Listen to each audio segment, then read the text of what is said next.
আকাশবাণী কলকাতা গ্রামীণ সংবাদ পড়ছে প্রবীর ভট্টাচার্য। রাজ্যে চাহিদা মিটলে তবেই অন্য রাজ্যে আলু পাঠানোর অনুমতি দেওয়া হবে বলে মুখ্যমন্ত্রী মমতা ব্যানার্জি ফের স্পষ্টভাবে জানিয়ে দিয়েছেন। রাজ্যে আলু ও পেঁয়াজের মূল্য বৃদ্ধি নিয়ে আজ বিধানসভায় তিনি ক্ষোভ প্রকাশ করে বলেন, মুখ্যমন্ত্রী আলু উৎপাদনে রাজ্যে দেশের মধ্যে দ্বিতীয় স্থান থাকলেও কিছু ব্যবসায়ী তা বাইরে পাঠিয়ে দিচ্ছে। পেঁয়াজের ক্ষেত্রে সম্প্রতি এই প্রবণতা দেখা যাচ্ছে। ভিন রাজ্যে আলু ও পেঁয়াজ পাঠানোর ক্ষেত্রে রাজ্যের স্বার্থকে অগ্রাধিকার দিতে হবে বলে তিনি স্পষ্ট জানান। এদিকে কৃত্রিমভাবে অভাব সৃষ্টি করে কর্মবিরতি করলে রাজ্য সরকার আলু ব্যবসায়ীদের বিরুদ্ধে কঠোর পদক্ষেপ নেবে বলে জানিয়েছে। কৃষি বিপণন মন্ত্রী বেচারাম মান্না আজ রাজ্য বিধানসভার বাইরে সাংবাদিকদের বলেন, হিমঘরগুলিতে বর্তমানে 6,02,000 মেট্রিক টন আলু মজুত রয়েছে। চলতি বছরে বাকি দিনগুলিতে রাজ্যে চাহিদা মেটানোর পক্ষে তা যথেষ্ট। ডিভিসি, রেল সহ বিভিন্ন কেন্দ্রীয় সংস্থার অসহযোগিতার কারণে রাজ্যে প্রায় 10 লক্ষ পরিবার বা 50 লক্ষ মানুষ জল জীবন মিশন প্রকল্পের বাড়ি বাড়ি পানীয় জলের পরিষেবা থেকে বঞ্চিত হচ্ছেন বলে মুখ্যমন্ত্রী মমতা ব্যানার্জি অভিযোগ করেছেন। বিধানসভা থেকে আজ সংশ্লিষ্ট দপ্তর ও জেলা শাসকদের সঙ্গে প্রকল্পের অগ্রগতি নিয়ে বৈঠক করেন তিনি।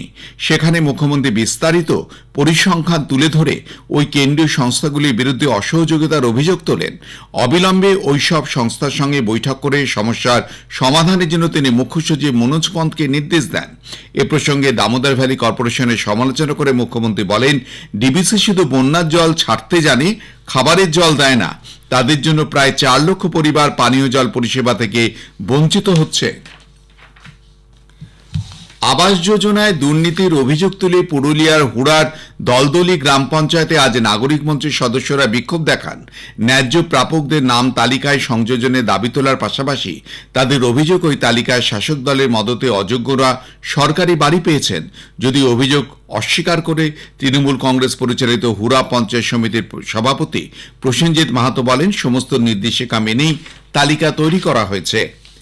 বাংলাদেশে আটকে পড়া ভারতীয় নিরাপত্তা নিয়ে উদ্বেগ প্রকাশ করে মুখ্যমন্ত্রী মমতা ব্যানার্জি বিষয়টি কেন্দ্রীয় সরকারের হস্তক্ষেপ দাবি করেছেন। এ ব্যাপারে সংসদে প্রধানমন্ত্রী বা বিদেশমন্ত্রী বিবৃতি দাবি করেন তিনি। মুখ্যমন্ত্রী জানান, ভুল করে জলসীমা অতিক্রম করায় এ রাজ্যের 79 জন মৎস্যজীবীকে বাংলাদেশের একটি থানায় আটক করে রাখা হয়েছে। রাজ্যের তরফ থেকে তাদের আইনজীবী দেবার পাশাপাশি কেন্দ্রীয় সরকারকে বিষয়টি জানানো হয়েছে। তা সত্ত্বেও ওই মৎস্যজীবীরা মুক্তি পাননি। অতীতে এরকম ঘটনা কখনো ঘটেনি বলে তিনি মন্তব্য করেন।